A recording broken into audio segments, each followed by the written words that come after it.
అంటే ఏంటి అనేది కాస్త సీనియర్ ప్రొఫెసర్ సుధాకర్ సార్ లాంటి వాళ్ళు చెప్తే మనకు కూడా వినసొంపుగా ఉంటుంది, కాస్త హాయిగా ఎక్స్చేంజ్ ఆఫ్ ఐడియాస్ కూడా చేసుకోవచ్చు ఇక్కడ.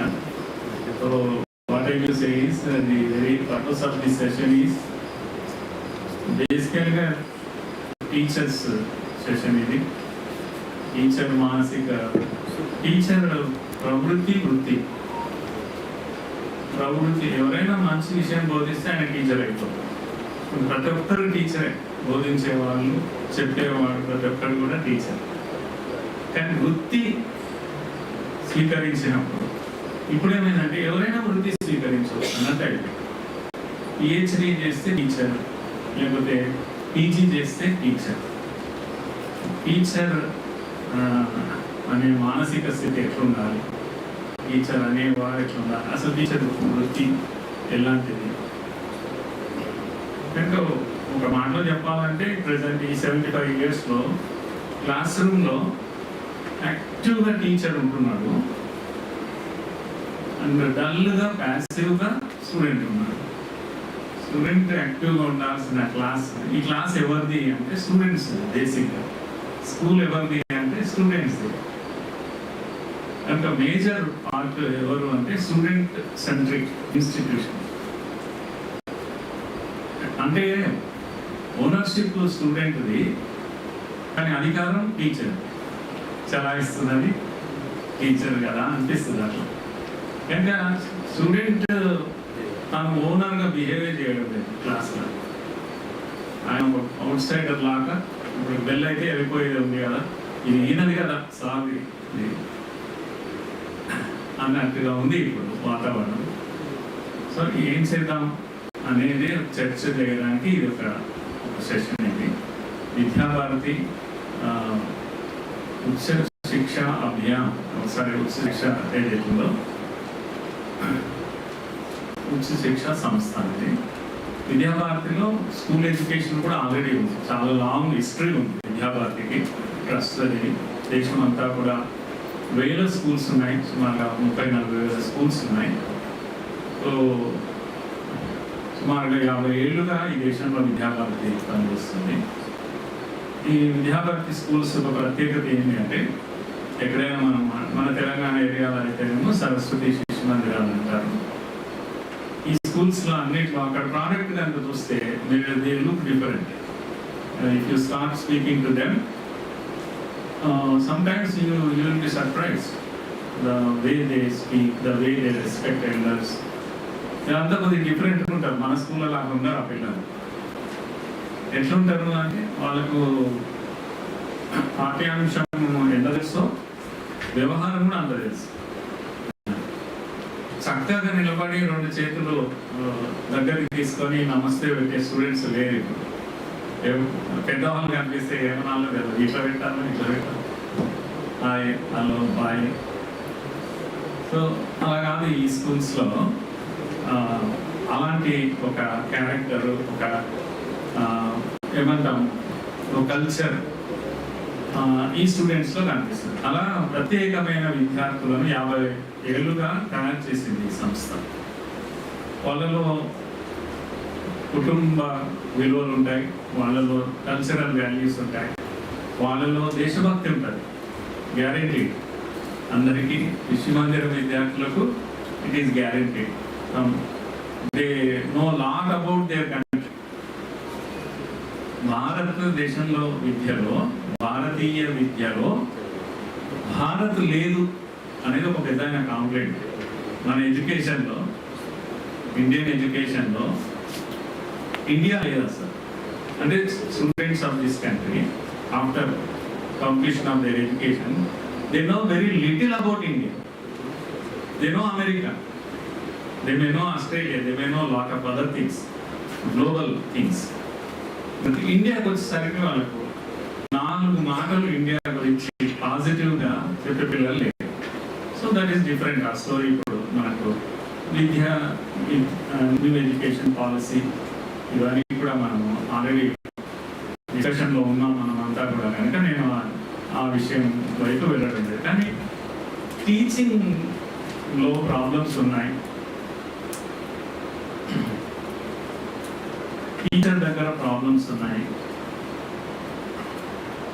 అనేది మాత్రం నా కంప్లైంట్ ఇది. కానీ ఇప్పుడు ఎనీ వస్తుంది, న్యూ ఎడ్యుకేషన్ పాలసీ వస్తుంది, విద్యారంగంలో గొప్ప మార్పులు వస్తాయి. ఇన్ని మార్పులు వచ్చినా అది 5+3+3+4 ఇవన్నీ చేంజెస్, మల్టీ డిసిప్లినరీ, మల్టీలింగ్వలిజం ఎన్నో డిస్కషన్లో ఉన్నాయి ఇవన్నీ కూడా.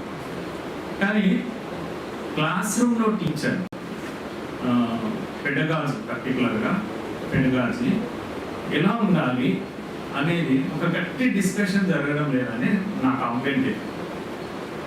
సెట్ చేయాలి కదా, ముందు టీచర్ మారితే కదా విద్య మారేది. కనుక మార్చాల్సిన ఉపాధ్యాయులు మారాలి. ఎట్లా మారాలి, ఎట్లుంటే బాగుంటుంది, ఏం చేస్తే బాగుంటుంది. అసలు మనకంటూ టీచింగ్ కల్చర్ ఒకటి ఉంది ఇండియాలో, ట్రెడిషనల్గా మనకంటూ ఒక విధానం ఉందా అని. కనుక విద్యార్థికి లర్నింగ్ జరుగుతుందో లేదో తెలియడం లేదు టీచర్. అసలు కంప్లీట్ చేస్తున్నాడు సిలబస్ అని, అవుట్కమ్ ఏముంది, స్టూడెంట్ పర్పసే లర్నింగ్ కదా, is learning happening. Learning crisis అని మాట్లాడుతున్నాం ఇండియాలో, లర్నింగ్ క్రైసిస్ ఉంది. కానీ టీచింగ్ క్రైసిస్ ఉంది కదా. బేసిక్గా టీచింగ్ క్రైసిస్ అడ్రస్ చేస్తే లర్నింగ్ క్రైసిస్ అడ్రస్ చేసినట్టే అని నాకు అనిపిస్తుంది. కనుక నేనైతే స్టూడెంట్తో ఎక్కడ మాట్లాడాను, no student is happy with our education, no student is happy with the teaching particular. But a student చెప్పలేడు బయటికి బాగుంది, ఎందుకంటే బాగుండేది ఎట్లుంటుందో తెలియదు కనుక ఇదే కరెక్ట్ అని అనుకుంటున్నాను. బేసిక్గా అయితే కనెక్టే కావడం లేదు అసలు టీచర్, ఎమోషనల్ కనెక్టివిటీ అని. అదర్వైజ్ ఏదైతే కనెక్టివిటీ టీచర్ అండ్ స్టూడెంట్, ఆ కనెక్టివిటీ లేదు అసలు. పాఠం కంప్లీట్ అవుతుంది కానీ కనెక్టివిటీ లేదు. లర్నింగ్లో ఆనందం ఉంటుంది కదా, అందమే ఆనందం అంటే నా దృష్టిలో అభ్యసనమే ఆనందం. అంటే ఏదైనా సరే నేర్చుకుంటే తెగ ఆనందం కలుగుతుంది మనిషికి. నాకు స్విమ్మింగ్ రానప్పుడు భయపడుతుంది, పట్టి ఇడ్చుకపోయిన ఉన్నారు మా పెద్దవాళ్ళు. కానీ ఒకసారి ఇది ఏం లేకుండా, సపోర్ట్ సిస్టమ్ లేకుండా నేను తెలుతున్నాను నీళ్ళల్లో అంటే అది పట్టలేని ఆనందం. ఈ ఆనందం ఎంత ఉంటుంది అంటే ఇక వాడు చెట్లకి గుట్టలకి కూడా దుంకుతుంటాడు. నేను అట్లా దుంకాను కనుక చెప్తున్నాను. కానీ అంతకుముందేమో లాక్కొని వెళ్ళాను, కానీ వచ్చాక దుంకి ఆ ఆనందం నేను ఎంజాయ్ చేస్తున్నాను, దాన్ని లర్నింగ్ ఎంజాయ్ చేస్తున్నాను. Same thing can happen in the classroom. When proper learning takes place, there should be joy inside the class. Student must be able to enjoy it. లేని ఆనందం ఉండాలి. సైకిల్ రానప్పుడు ఆనందం భయం ఉంటుంది, వచ్చినాక కట్లు కొడుతుంటారు, మెల్లగా రాబాబు ఆనందంతో ఎంత స్పీడ్ పోతాడో ఎన్ని కట్లు కొడతారు. ఎందుకంటే లర్నింగ్ గివ్స్ జాయ్. ఇది క్లాస్ రూమ్ కూడా అంతే కదా. when you learn something, student must be able to enjoy it. There is no such enjoyment, there is no joy in the class. So these are my complaints. Sudhakar sir ఉన్నారా, మన sir కనుక చెప్పుకుంటే ఏమైనా జవాబు చెప్తారేమో అని ఇలా నేను మాట్లాడేస్తున్నాను. ఫ్రెండ్స్, విద్యాభారతి ఇంతకుముందు చెప్పిన లాంగ్ హిస్టరీ ఉన్నప్పటికీ కూడా రీసెంట్గా 4-5 years నుంచి కూడా ఈ హైయర్ ఎడ్యుకేషన్ విద్యాభారతి ఉచ్చ శిక్ష విద్యాభారతి ఉన్నత విద్య తెలంగాణలో, ఆంధ్రాలో ఇలా మాట్లాడుతున్నాం. ఈ యూనిట్ ఇక్కడ హైదరాబాద్లో లాస్ట్ 1.5 years నుంచి కూడా యాక్టివ్గా ఉంది. టీచర్ ఎడ్యుకేషన్ మీద ఎక్కువగా పనిచేస్తాం. ఈరోజు సెమినార్ ఒక పర్పస్ అయితే, రెండవ పర్పస్ కూడా ఏంటంటే లెక్చర్ తర్వాత న్యూ అనౌన్స్మెంట్ అంటే ఊరికే మీ దృష్టికి తేవడానికి. అలాగే పెద్దలు చాలా మంది ఉన్నాయి కదా, జస్ట్ ఐదు ఇంట్రడ్యూస్. ప్రొఫెసర్ తిరుపతి గారు మా ఇక్కడ మనందరికీ ఉస్మానియా యూనివర్సిటీలో తెలియని వాళ్ళు లేదు సార్.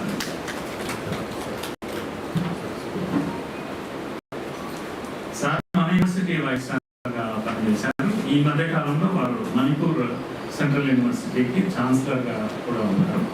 వారు విద్యాభారతి, నేను ఇంతకుముందు చెప్పిన విద్యాభారతికి వారు స్టేట్ ప్రెసిడెంట్. అలాగే రెగ్యులర్గా యాక్టివిటీలో ఉంటారు సార్. మనందరికీ పరిస్థితి ఉమామేశ్వరరావు గారు సివిల్ సర్వెంట్గా తెలంగాణ ఆంధ్రలో అందరికీ పరిచయం. అయితే వారు ఇప్పుడు ఎడ్యుకేషనల్ యాక్టివిస్ట్. వారు కూడా 3 రాష్ట్రాలకు, తెలంగాణ, ఆంధ్ర అండ్ కర్ణాటక 3 రాష్ట్రాలకు వారు క్షేత్ర అంటాం జోనల్ ప్రెసిడెంట్. అలాగే ఇంతకుముందు వచ్చారు భానుప్రకాష్ రెడ్డి గారు, ఎన్ఐఎన్ బయటికి వెళ్ళారు, మళ్ళీ వస్తారు. ఎన్ఐఎన్ సైంటిస్ట్ వారు, విజ్ఞాన భారతి స్టేట్ ప్రెసిడెంట్ కూడా వారు. ఇక్కడ ఎన్ఐఎన్లో పనిచేస్తారు. Scientist, head of biochemistry. Professor Gopal Reddy గారు ఉన్నారు. ఇక్కడ బహుశా కొద్దిగా తక్కువ మందికి పరిచయం ఉండొచ్చు, కానీ వారి యాక్టివ్ రోల్ ఒకప్పుడు ఉండేది. 2 రాష్ట్రాల కలిపి వైస్ ప్రెసిడెంట్ కూడా ఉన్నారు. వారి నేటివ్ ప్లేస్. కానీ ఇక్కడ అగ్రికల్చర్ యూనివర్సిటీలో ప్రొఫెసర్గా పనిచేశారు చాలా కాలం. ప్రొఫెసర్ అండ్ యూనివర్సిటీ హెడ్ అగ్రోమని వారిది. ఆచార్య ఇంజనీరింగ్ యూనివర్సిటీలో గుంటూరులో వారు రిటైర్ అయ్యారు. స్పెషల్ ఆఫీసర్ సీట్స్ వాళ్ళ దగ్గర బాధ్యత ఉండేది. ముఖ్యంగా మన తెలంగాణలో హెడ్ రైస్ రీసెర్చ్ స్టేషన్ ఇక్కడ నోటెడ్. అది మన సాంబార్ ఏదైతే రైస్ ఉంటుందో ఆ వెనకాల రీసెర్చ్ వర్క్ అంతా కూడా సార్ గోపాల్ రెడ్డి గారు ఒక బ్యాక్గ్రౌండ్ ఏంటంటే వారు product of Banaras Hindu university.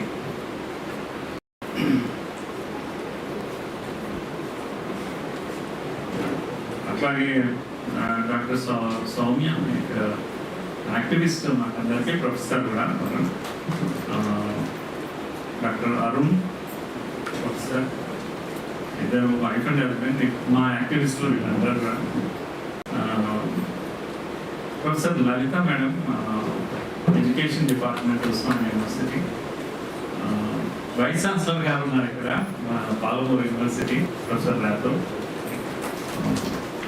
బహుశా మొన్న 1 వీక్ బ్యాక్ వారి బాధ్యత నుంచి ప్రొఫెసర్ రామకృష్ణ గారు ఉన్నారు. అందరికీ నోటెడ్ ఎడ్యుకేషన్ డిపార్ట్మెంట్ హెడ్గా ఉండేవారు, రిటైర్ అయ్యి మధ్యనే.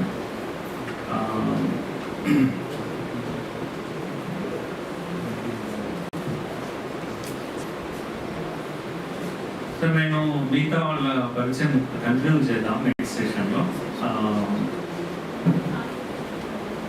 సరస్వతి పూజతో ఈ కార్యక్రమం ప్రారంభమవుతుంది. లలిత మేడం.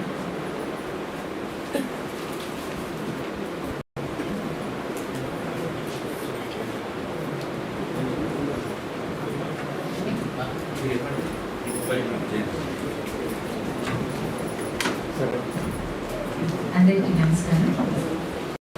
ఈ కార్యక్రమాన్ని దీప ప్రజ్వలన ద్వారా ప్రారంభించారు. I request all the dignitaries to join to the lighting of the lamp.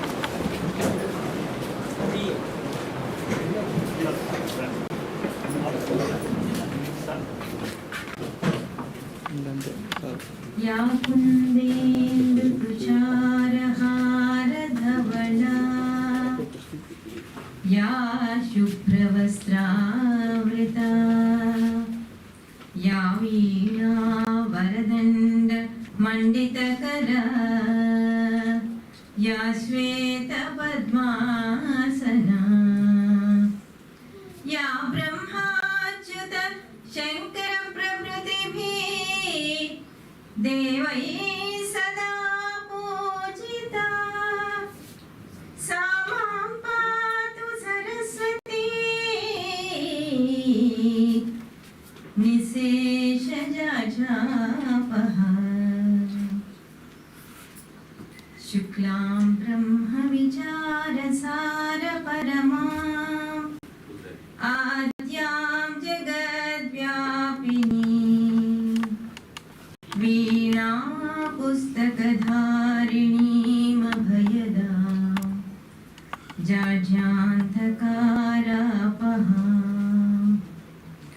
हस्ते स्फाटिकमालिकां च दधतीं पद्मासने संस्थितां वन्दे तां परमेश्वरीं भगवतीं बुद्धिप्रदां शारदां वन्दे तां परमेश्वरीं भगवतीं बुद्धिप्रदां शारदां.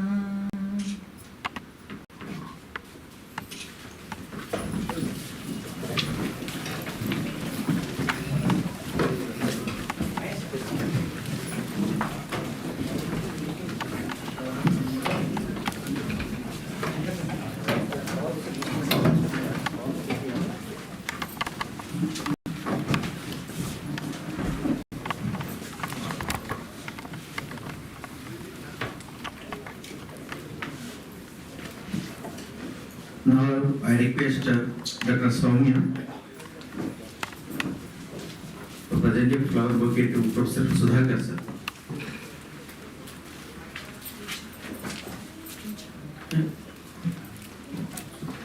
I request Dr. Sri Rajasri Mole to present a flower bouquet to Murli Manohar sir.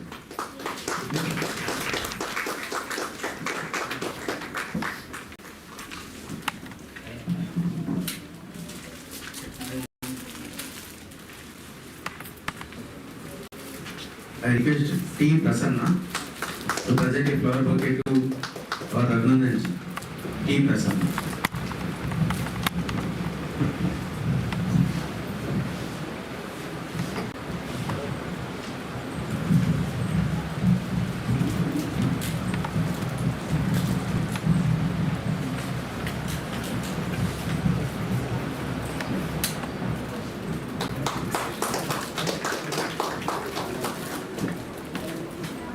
Now I request Murli sir to take the proceedings further.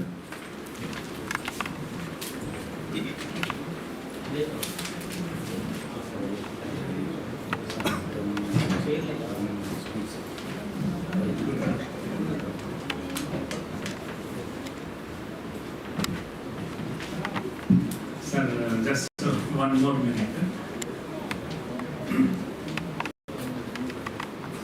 కొన్ని important పేర్లు నేను I be reading out.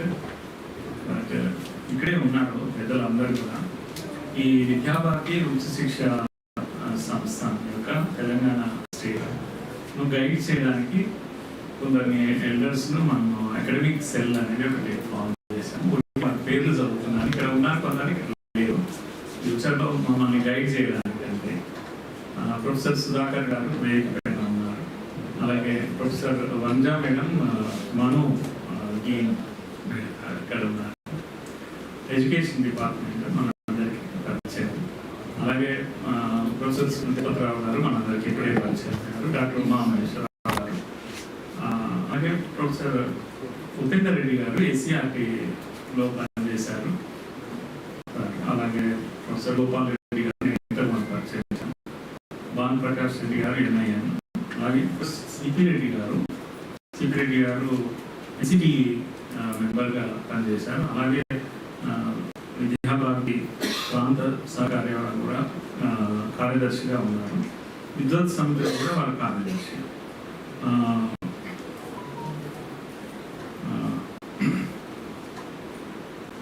Doctor Rama madam ANS music department లేరు. అలాగే professor Vasant Scindia గారు వారు ఇక్కడ లేరు. శ్రీ రవీందర్ గారు వందే మాతరం ఫౌండేషన్ పని చూస్తుంటారు. ఎన్జిఓ అది ఎడ్యుకేషన్లో పనిచేస్తుంది. వందే మాతరం మన రాష్ట్రంలో అందరికీ తెలుసు. అలాగే ప్రొఫెసర్ కసిరెడ్డి వెంకటరెడ్డి గారు Telugu department. Professor Lakshmi madam Andhra మహిళా సభ లా కాలేజీ ప్రిన్సిపల్గా పనిచేస్తారు. ప్రొఫెసర్ శంకర్ గారు, ప్రొఫెసర్ లలిత మేడం ఈ మొత్తం ఈ అకాడమిక్ సెల్ దీన్ని వారికి అన్వయం చేస్తారు. Thank you. ఓకే ఫ్రెండ్స్, ఇంకా ఎక్కువ నేను సమయం తీసుకున్నాను. No I request professor Sudhakar sir to deliver his valuable speech. అందరం వెయిట్ చేస్తున్నాం.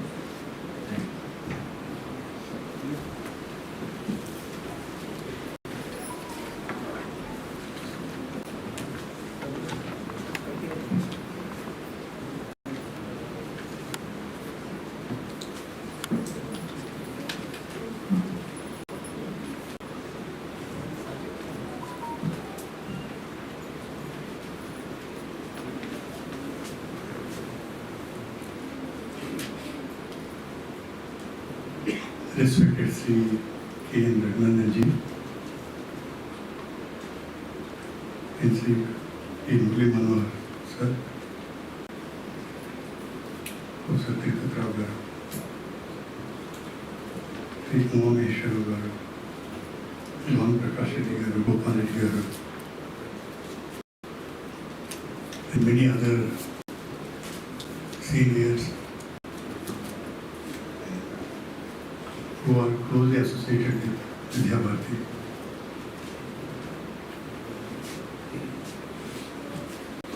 At the outset, I express my pranams to Vidya Bharati Uchcha Shiksha Sansthan for giving me this great opportunity to stand before you. Couple of days ago, myself and Murli Manohar sir and Masudan sir were discussing about the situation in our classrooms.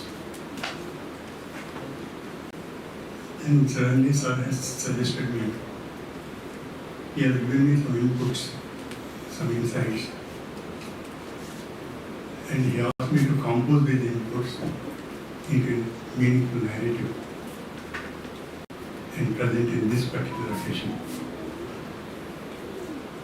So whatever merits you find in my presentation today, I sincerely acknowledge to Murli Manohar sir and Masudan sir.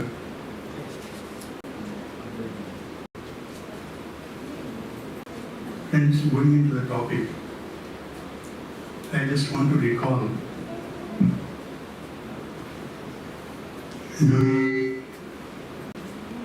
on 20th October 1931,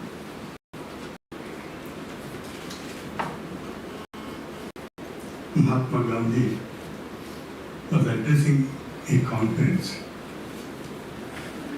at the Royal Institute of International Affairs, London.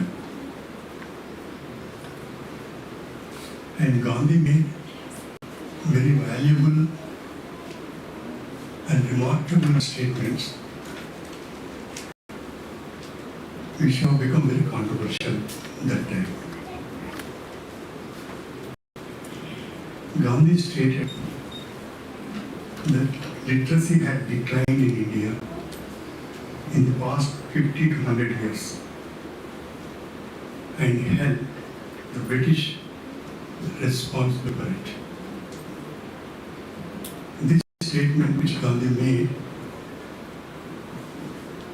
during British time, the literacy rate in India has significantly come down.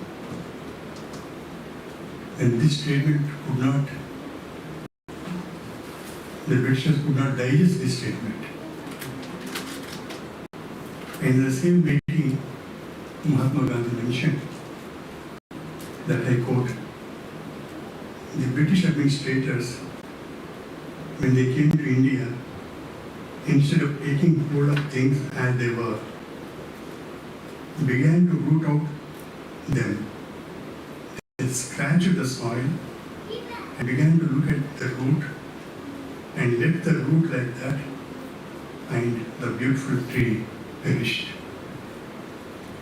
You see, Gandhi made this kind of statement in 1931, and he was very critical about the British system of education and British governance, particularly in the field of education.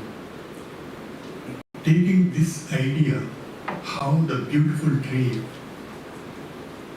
during pre-colonial India period has perished, taking this idea, Sri Dharmapal has written a beautiful book with the title The Beautiful Tree, which most of us, we know it. Dharmapal discussed with Gandhi and he did a lot of research. He had been to London and many other libraries across India and the world and did a lot of archival material and has come out with wonderful findings which clearly says that Indian system of education was very solid and doing good before British period and after the moment British entered into this. But unfortunately, the British Raj and its colonial ideology in many ways it has percolated into different fields of our society. And especially it has gone into system of higher education and school education.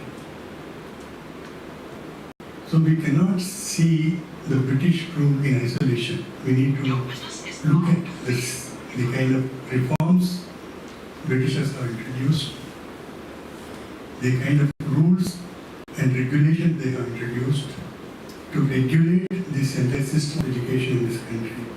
We need to see in a broader framework. Friends,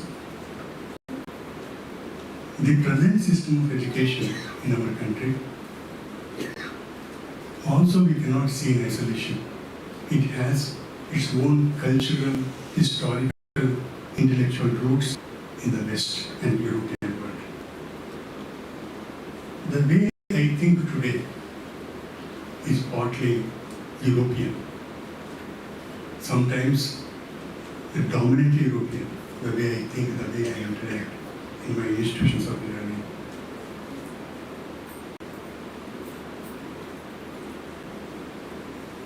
British system of education for a period of time systematically damaged our intellectual ethos, our own culture, and manifested in various forms its own ideological roots. Friends, the image of India which we have today, is it real India?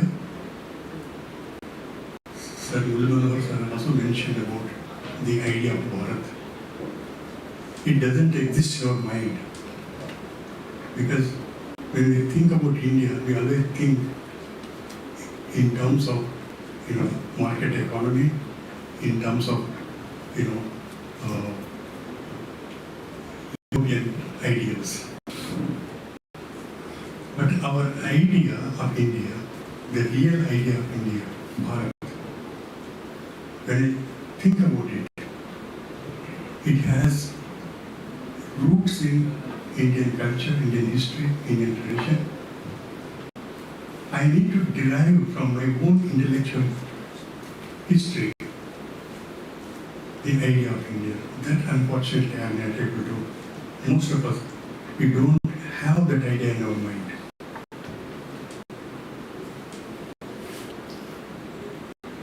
Direct colonial rule might have disappeared, but colonialism in its various manifestations as cultural, economic, political, social, whatnot, knowledge-based oppression. Friends, if universities and academics want to genuinely contribute, if we want to sincerely contribute to socio-economic transformation and nation building of our country, we need to profoundly change what we teach and why we are teaching. we need to raise fundamental questions about how we are teaching and what we are teaching. The present system of education doesn't contribute much to reimagine what kind of India which we have. Most of us, we have come out of the institutional processes, the kind of so-called knowledge we have acquired, European knowledge systems we have acquired. We have come out of that. But during that process, the idea of India, we could not shape it in our institutions. I think this talk, this presentation today, might help us to address issues like decolonization of our mindset. Friends, people become uncomfortable when I talk about decolonization of universities and decolonization of mind. Because most of the professors and teachers, we are comfortable with what is given to us. We are comfortable with our salaries, we are comfortable with our blah blah, what is the life. But we don't go deeply and problematize the things. See, the kind of mindset which has been constructed over a period of time, the so-called common sense, most of us we act with common sense. How this common sense has been manufactured in our institutions of learning, we need to seriously look into that. Friends, when I am talking about decolonization of mind, I am talking about decolonization of should need to address curriculum, culture, environment, pedagogy, classroom processes, teaching and learning. And when I think about decolonization, I need to think in terms of creating an anti-hierarchical spaces in the universities and institutions of learning. Friends, a cursory look at interaction with the students and faculty of our departments would reveal our narrow understanding about India. We have not gone into the deeper layers of our history. We are very immature. We have not become, we have not gone to the deep roots of our own tradition. Friends, 600 years ago, certain things happened in Europe in the name of enlightenment. We have borrowed ideas from European Western intellectual models and established our universities. Even in the West, even Europe, there was an epistemic break from when the university has come into existence. Why I am saying this is, in the Western world, religion and education, they were together for a long time. But during the Enlightenment period, education has become an independent of religion, independent of church. And that was an epistemic break. And a new ideology has come into being, which we popularly, philosophically celebrated. One is the Cartesian philosophy. And the Cartesian philosophy has given structure to the Enlightenment and also modernity and modernism. And we have borrowed ideas from the European and the Western world and established our universities in India. Friends, when you talk about university, University should represent universal. But do we have such universities today? Universities today represent a small portion of knowledge. Very small, tiny portion of knowledge. We work mostly with colonial knowledge, whatever is given to us. Colonial categories, colonial ideas, colonial methods, whatnot. If you look at critically the entire research methodology in the knowledge production in our universities, knowledge dissemination, knowledge evaluation, evaluation of students, evaluation of teaching learning processes, by and large, all have been borrowed from the Western ideology. Friends, these universities have excluded people. These modern universities have excluded the other knowledge systems. This itself is a big violence.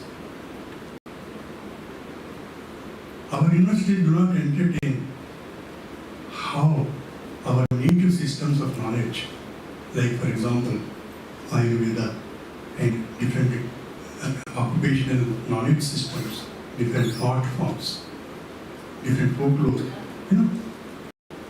rich knowledge are embedded in these different types of alternative discourses, but our universities do not entertain that.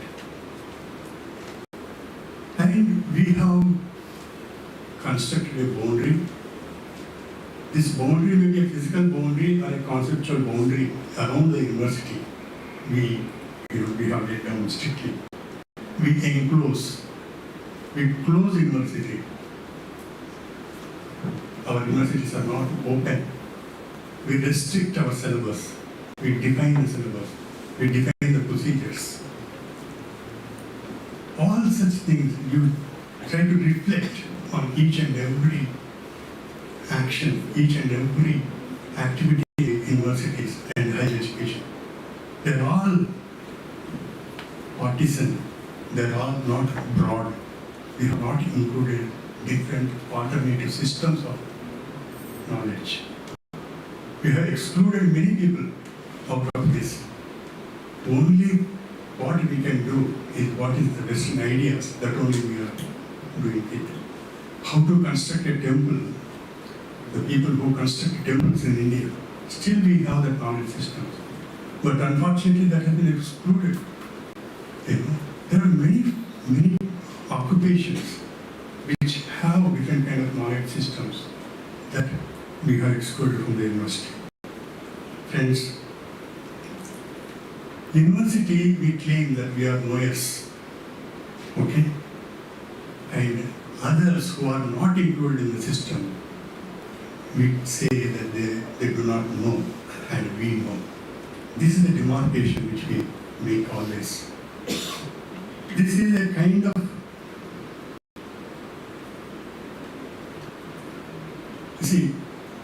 people who work on the land, they do, they work hard and they generate ideas because they attach, they possess land and they work on it. If you dislocate them from the land and they cannot generate any kind of knowledge. So people, if you look at how the system systematically excludes some kinds of people from the university. Education policy talks about professors of practice. We want to invite National Education Policy 2020 rightly recognizes there are alternative systems of education outside, and we need to bring into the university. This is a very great idea which is in practice. Friends, India has been represented differently by the Westerners. when Westerners came to India, we all know that they claimed that our race is superior, we are intellectually strong, and the role of Europeans is to civilize Indians. Indians are not civilized. And the knowledge which we have, also they consider it is inferior knowledge. Only knowledge of the European knowledge is the highest form of knowledge according to them. And you see, this has become a civilized and uncivilized kind of debate between Indian and the Western. Friends, universities, we also take the role of, like Britishers, we also think that our role is to civilize people. But how much civilized we are, that is the question. Are we civilized?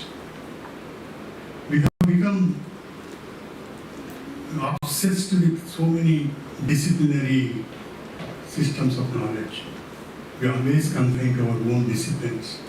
We fight, in the departments and the universities. And we don't transcend the disciplinary boundaries and come out, And we claim that, our institutions are liberal. And we produce truth. And we speak truth. And others do not speak truth.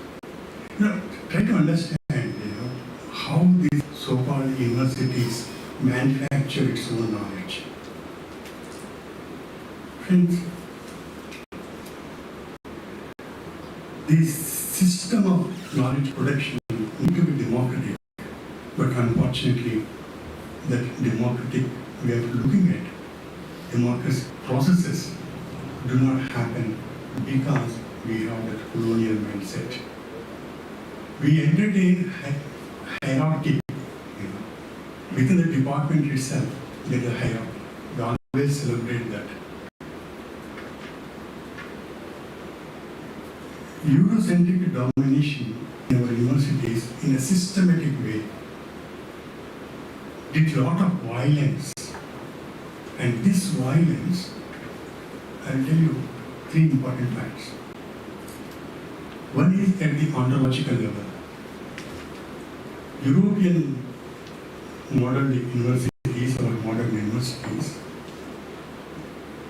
want to teach on what topics I should do research. All such things have been derived from European ideas. When I train my students in PhD, mostly, the way I train them by following the European textbooks and that particular, tradition. So what should I think? And what should my students think? And what kind of topics they should identify for doing research? All such ontological aspects, that governed by the European intellectual models.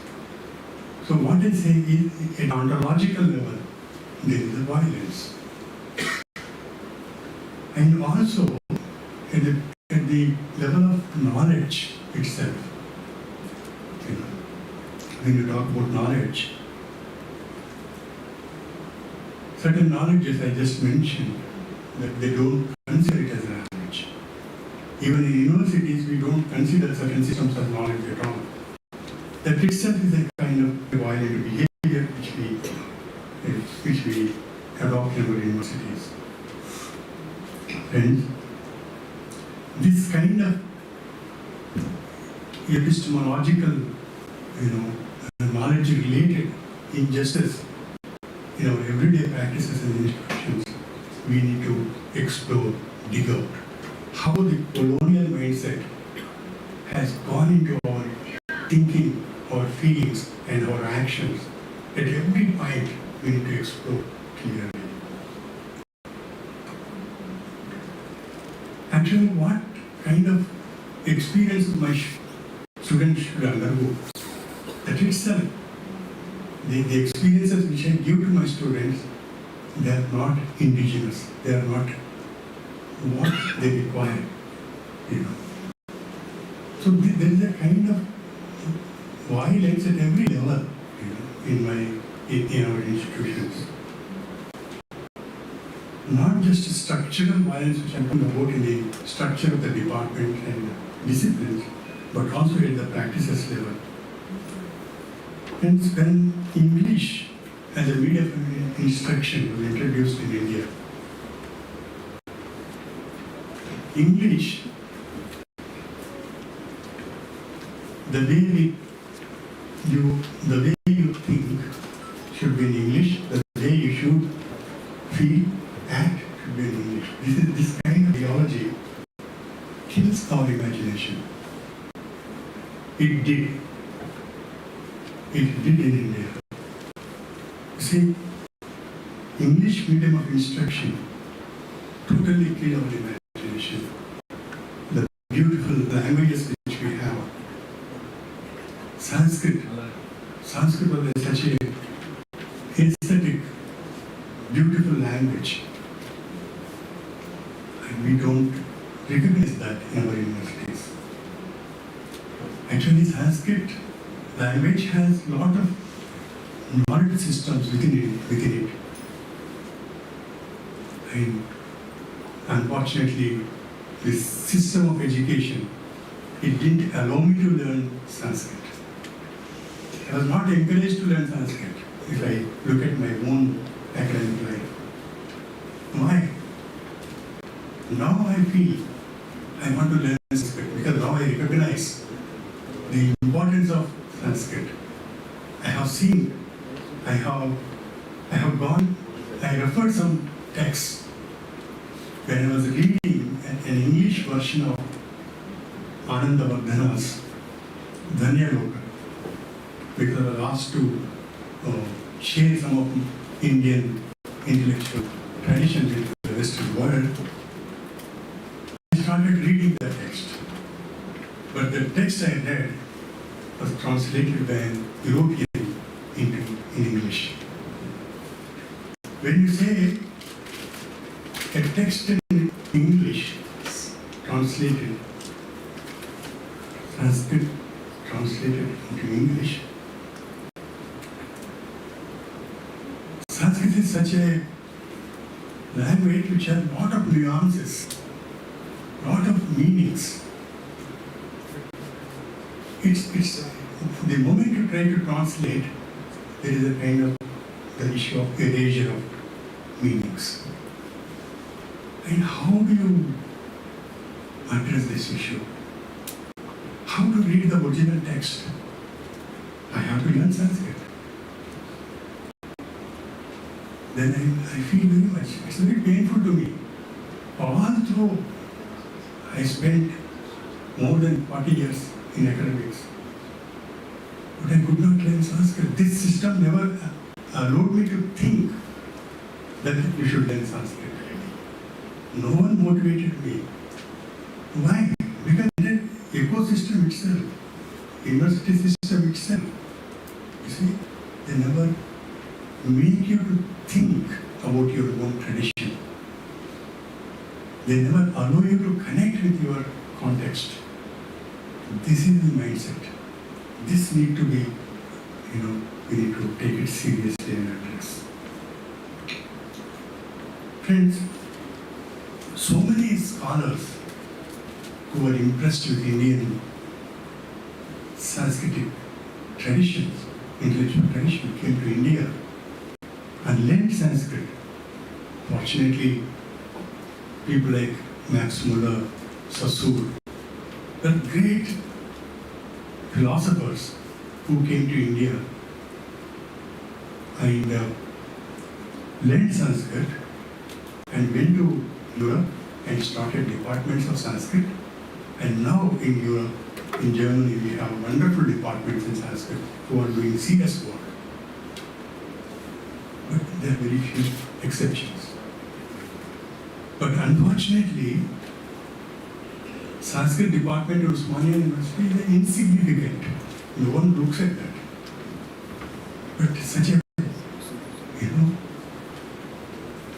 philosophically rich tradition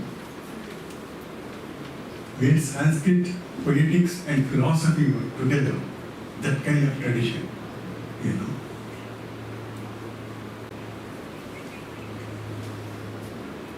I never recognized it all these years. But now I started want to learn Sanskrit. But I'm already end of my life. When should I learn Sanskrit? I collected a lot of books and website. Teach yourself Sanskrit. That passion has come now. This all has come after new education policy 2020, that national education policy 2020.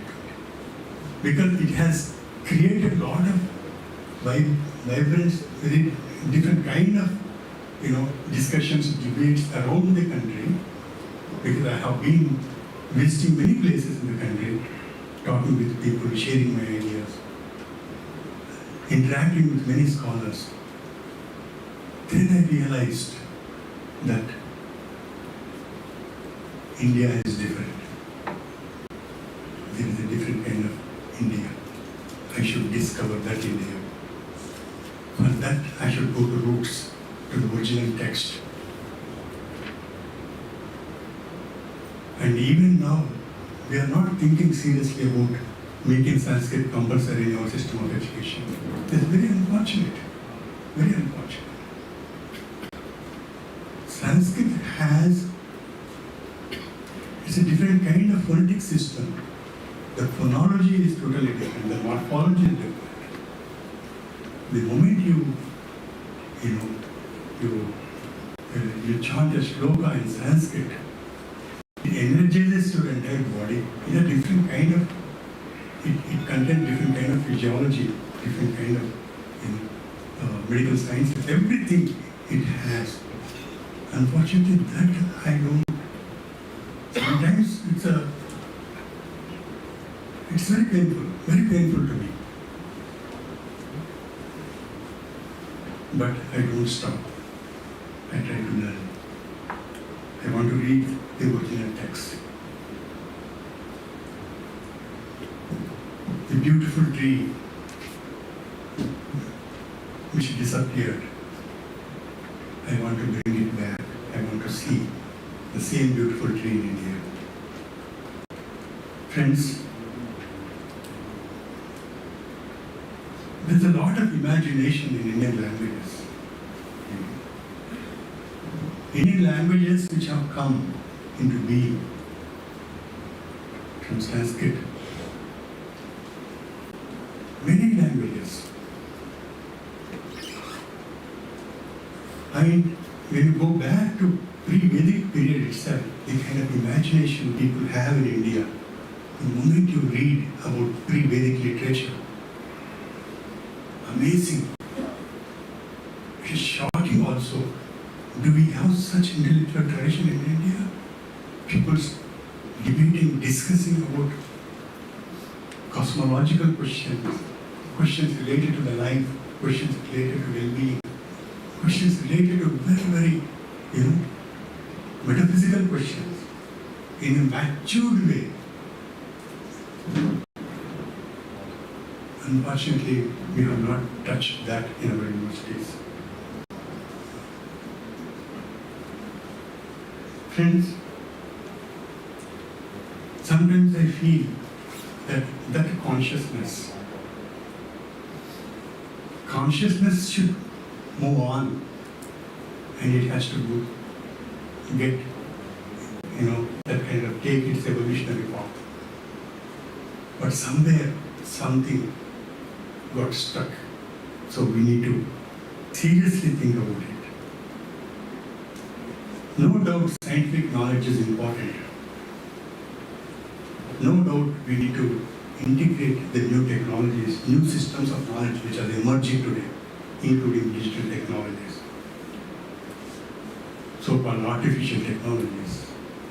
We have to digest the new consciousness in science which is emerging. We need to integrate with ourselves. And friends, the Western rationalities, Western's way of looking at will take you to a certain extent. Life may become comfortable. We have all gadgets, inventions, whatnot.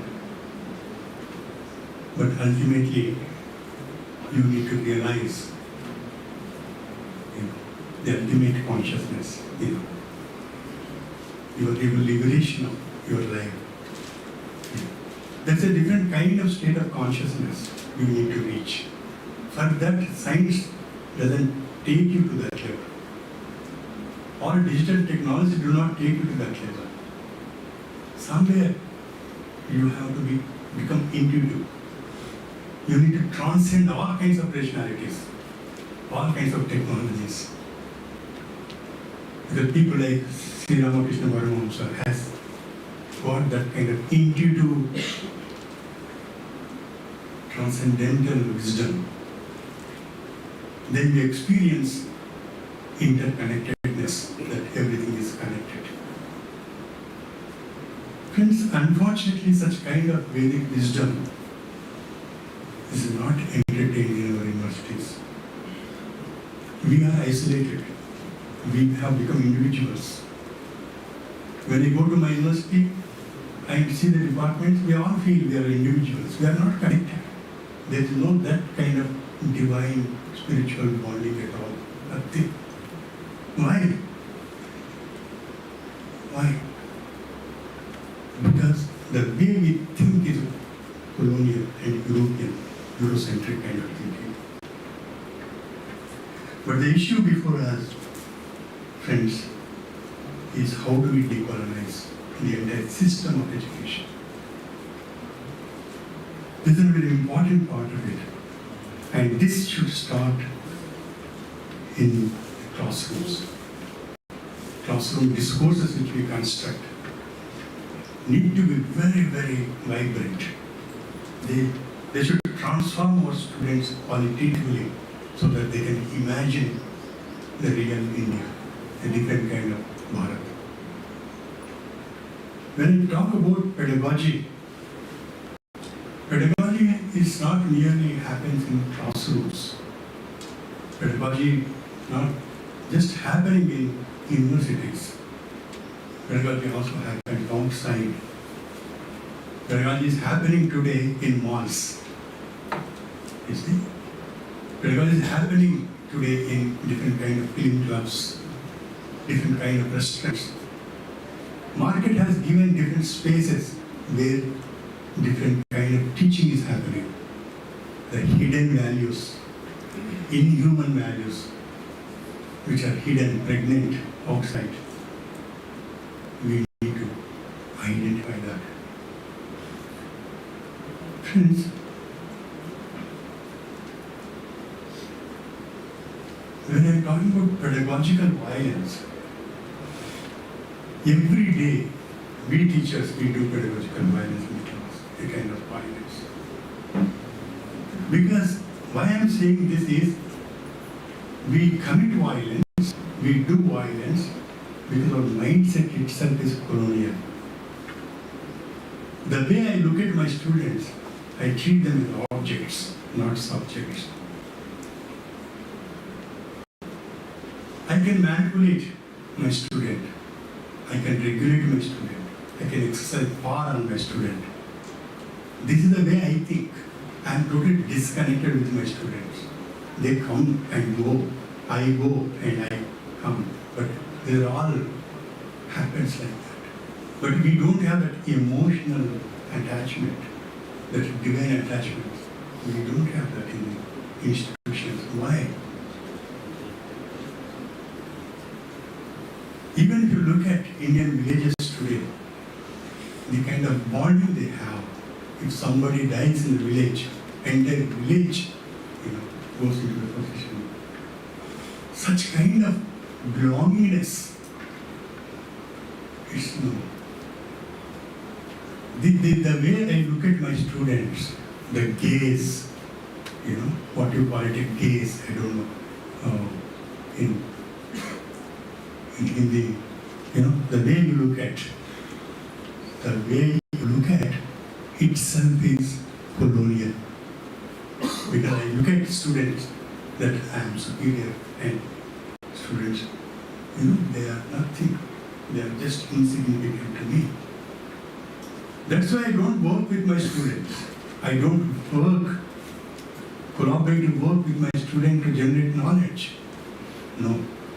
It's all very superficial, cosmetic things happen in our universities. Friends,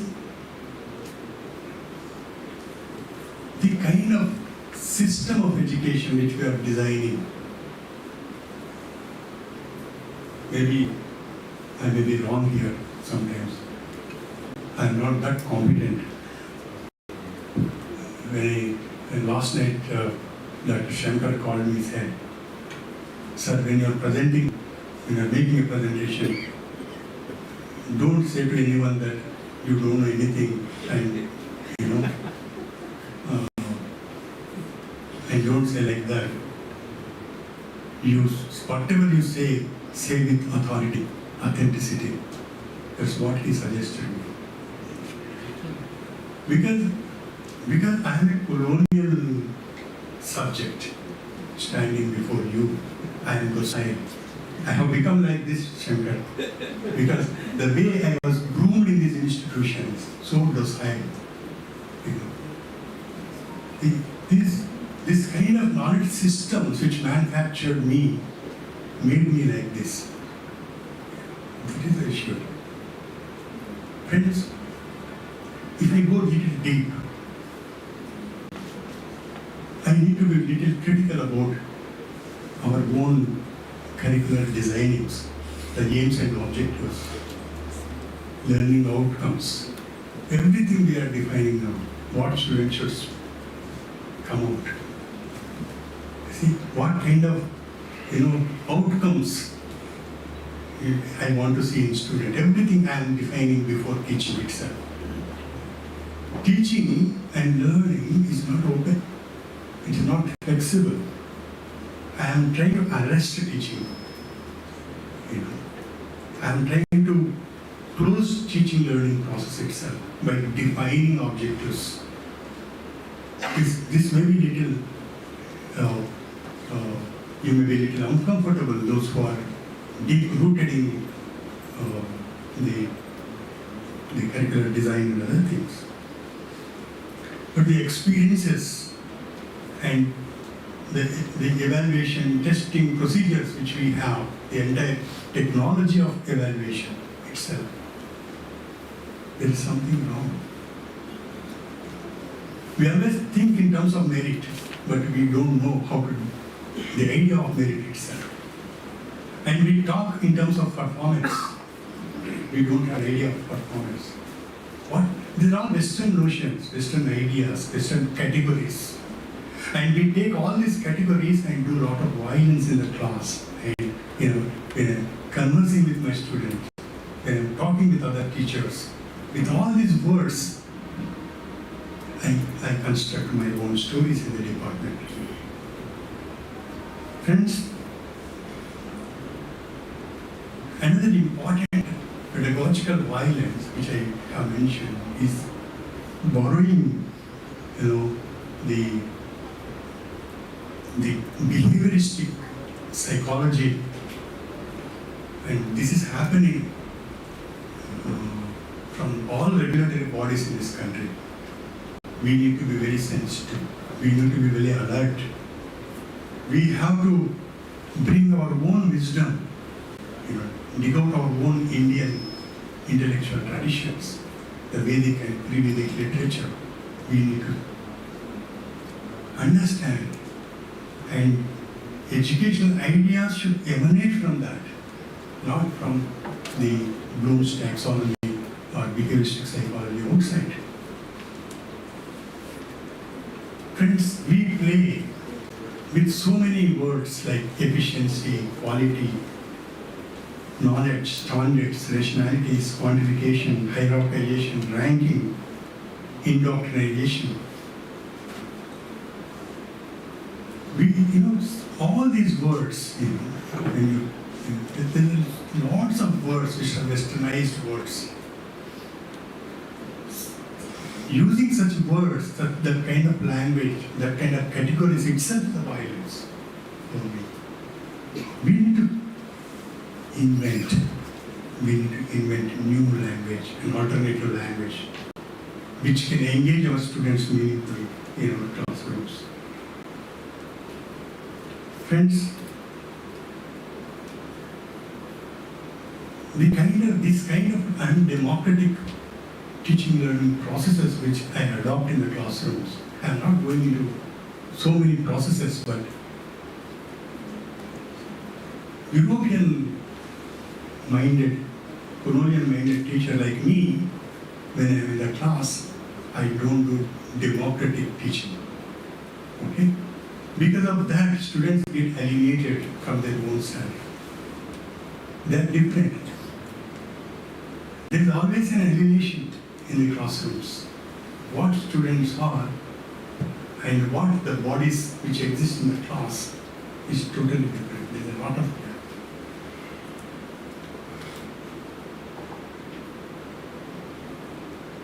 Friends, there are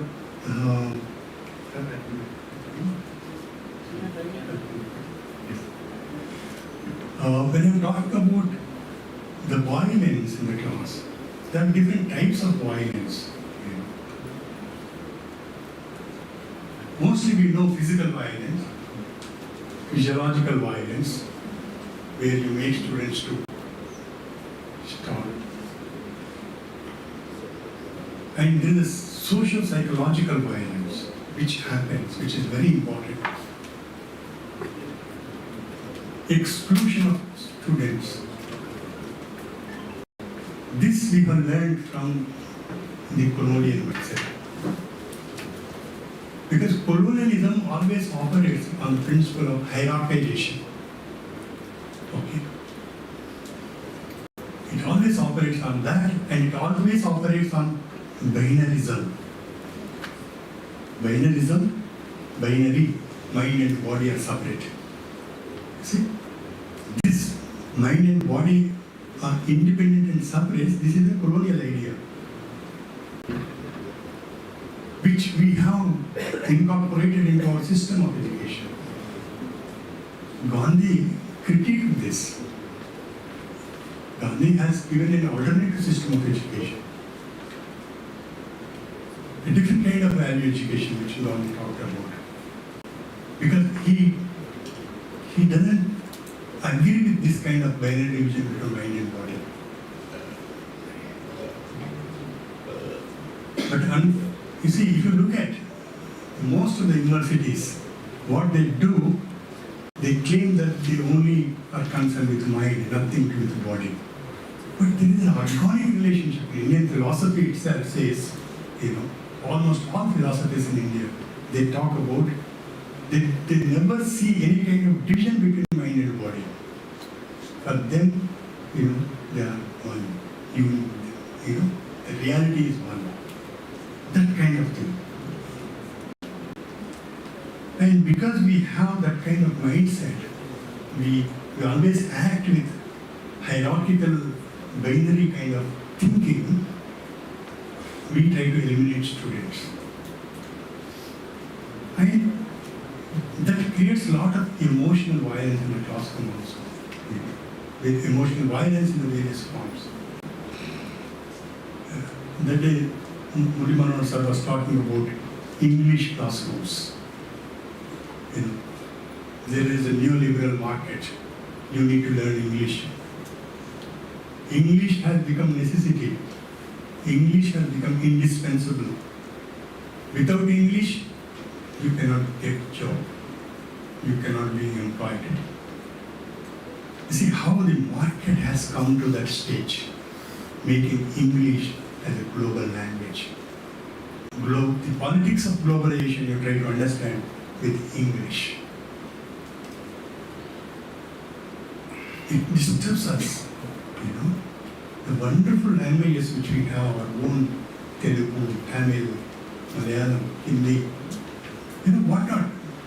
There are so many languages which we have, rich country, multilingual country. we have. Now, if I learn my own language, I cannot become employable. I cannot survive. It has come to that stage. How the politics is happening here, you need to understand this.